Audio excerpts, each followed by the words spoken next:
افسوس تو یہ ہوتا ہے کہ آج سپریم کورٹ کو کہ اگر منی پور کے معاملے پر آپ نہیں بولیں گے تو ہم ایکشن لیں گے. غور کیجیے, حکومتوں کا تھا جو کام, گورنمنٹ کا تھا جو کام, سرکاروں کا تھا, آج وہ کام سپریم کورٹ کو کرنا. کے مذہب کو نہیں چھوڑ سکتا, محمد کے راستے کو نہیں چھوڑ سکتا. حضرت صہیب رومی نے ساری دولت چھوڑ دی اور پھر مکے سے مدینہ ہجرت کر کے چلے گئے. اللہ کے نبی نے پوچھا, اے صہیب کیا لے کر آئے ہو؟ فرمایا, اے اللہ کے نبی, ساری زندگی کی کمائی ہوئی دولت مکے والوں نے چھین لی. مکے میں کمائی ہوئی دولت نچھاور کر کے, قربان کر کے اور اسلام بچا کر واپس آ گیا ہوں. اللہ کے نبی نے جو جواب دیا وہ جواب یہ تھا, اے صہیب اگر دولت چھوڑ دی اور اسلام بچا لیا تو یہ سودا مہنگا نہیں ہے, بہت سستے میں تم نپٹ گئے ہو. یہ سودا مہنگا نہیں ہے, بہت سستے میں تم نپٹ گئے ہو. میرے پیارے ساتھیوں, اسلام قربانیاں مانگتا ہے. تم شراب نہیں چھوڑ سکتے ہو, مسلمان کہلاتے ہو. جوا نہیں چھوڑ سکتے ہو, مسلمان کہلاتے ہو. تمہاری بیٹیاں اور مائیں بہنیں بے پردگی نہیں چھوڑ سکتی اور اس مسلمان کہلاتے ہو. شرم نہیں آتی ہمیں اور آپ کو؟ ہم اپنے آپ کو ایسا مسلمان کہلوا رہے ہیں. اور پوچھو قربانی کیا دی ہے؟ قربانی ہم نے کچھ نہیں دی ہے. ہم اپنے گھر میں اپنی ماں بہن بیٹیوں سے اسلام نافذ نہیں کروا پائے ہیں. ہم اپنے گاؤں میں اسلام کیا نافذ کریں گے؟ ہم اپنے سماج میں کیا اسلام نافذ کریں گے؟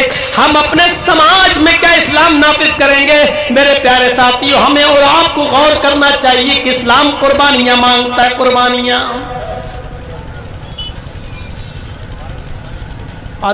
دنیا میں امن ایسے قائم نہیں ہوتا ہے. اسلام نے جو اصول بتائے ان اصولوں پر چلو. کیا یہ امن ہمیں بتائیں گے دنیا میں امن؟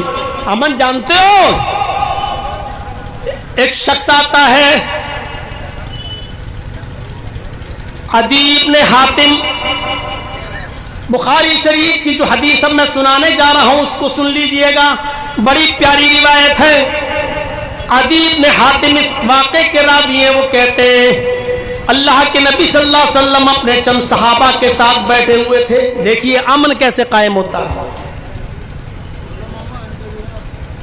ایک صحابی آئے اور اللہ کے رسول کے کان میں کچھ کہا. انہوں نے کہا, اللہ کے نبی صلی اللہ علیہ وسلم, خوریزی ہو رہی ہے, قتل و قتال ہو رہا ہے, چاروں طرف بدامنی پھیلی ہوئی ہے, ہماری جانیں جا رہی ہیں. آپ نے ان کی بات کو سنا اور ان سے کہا بیٹھ جاؤ. اتنے میں دوسرے ایک صحابی اٹھے اور انہوں نے بھی نبی اکرم کے کان میں کچھ کہا. انہوں نے جو بات کہی اس کو امام بخاری نقل کرتے ہیں. دوسرے صحابی نے کہا, اللہ کے رسول, رہزنی بہت ہو رہی ہے, چوری بہت ہو رہی ہے, ڈکیتی بہت ہو رہی ہے, جو قافلہ راستوں سے آتا ہے ان کو لوٹ لیا جاتا ہے, رہزنی ہو رہی ہے, قتل و قتال ہے, ان کو قتل کر کے مال لوٹ لیا جاتا ہے. غور کیجئے کون سا زمانہ تھا وہ اور شکایت کب ہو رہی ہے. یہ واقعہ جو میں سنانے جا رہا ہوں حکمرانوں کے لیے آئیڈیل ہے, ماڈل ہے. وہ سنیں اللہ کے نبی نے کیا جواب دیا. راستے میں جو آ رہا ہے قتل ہو رہا ہے, جس کے پاس مال تجارت یا سامان ہے تو چاقو اور تلوار دکھا کر لوٹ لیا جا رہا ہے. یہ دو شکایتیں اللہ کے نبی سے کی جا رہی ہیں. اور اللہ کے نبی صلی اللہ علیہ وسلم کیا فرماتے ہیں, لوگوں سنو, اے عادی سننا, میرے بعد اگر تم زندہ رہو گے, بخاری شریف کی حدیث, میرے بعد تم زندہ رہو گے تو تم دیکھو گے. کیا کہا آپ نے؟ ہیرا کا نام سنا ہے. حضرت عدی کہتے اللہ کے نبی نے کہا ہیرا شہر دیکھا, ہیرا شہر گئے ہو کبھی؟ کہا اللہ کے نبی گیا تو کبھی نہیں ہوں لیکن نام سنا ہے ہیرا شہر. اللہ کے نبی نے کہا ہیرا شہر سے ایک عورت اکیلے چلے گی, ظلم کرنے والے حکمراں اور لیڈر سنیں,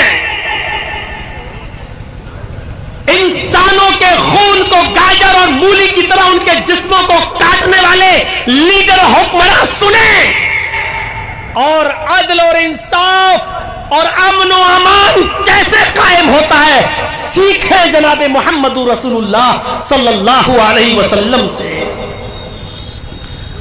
ایک عورت ہیرا شہر سے اکیلی چلے گی اور مکے تک آئے گی, اس کے ساتھ کوئی نہیں ہوگا, وہ اکیلے آئے گی, وہ مکہ شہر میں آئے گی, خانہ کعبہ کا طواف کرے گی, صفا مروہ کی سعی کرے گی, خانہ کعبہ کا طواف کرے گی, صفا مروہ کی سعی کرے گی اور سیدھے اپنی سواری پر بیٹھ کر ہیرا شہر واپس چلی جائے گی.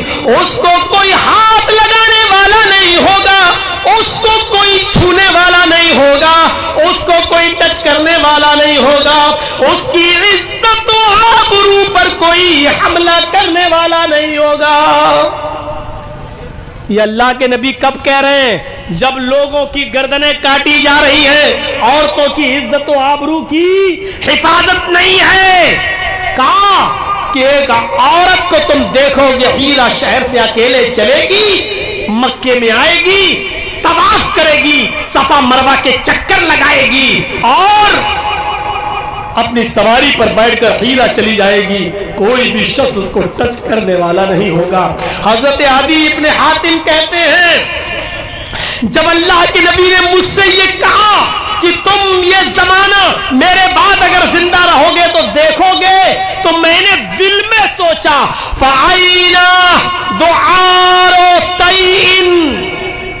اللہ کے نبی کیسا مذاق کر رہے ہیں, آپ کیسی بات کر رہے ہیں؟ کہا نہیں میں نے, لیکن دل میں سوچا اے اللہ کے رسول یہ کیسا مذاق کر رہے ہیں. ایک عورت, یہاں مرد کی تو عزت نہیں بچتی, مرد کی تو جان نہیں بچتی, ایک عورت اکیلی آئے گی اور چلی جائے گی. یہ قبیلہ بنو طے کے یہ قاتل, یہ لٹیرے, یہ راہزن کہاں چلے جائیں گے, یہ کہاں غائب ہو جائیں گے؟ یہ راستے میں کسی کو نہیں چھوڑتے ہیں, جس کو بھی دیکھتے ہیں لوٹ لیتے ہیں, اور جو ان کو مال نہ دے اس کو قتل کر دیتے ہیں. یہ کہاں چلے جائیں گے, یہ لوگ کہاں غائب ہو جائیں گے؟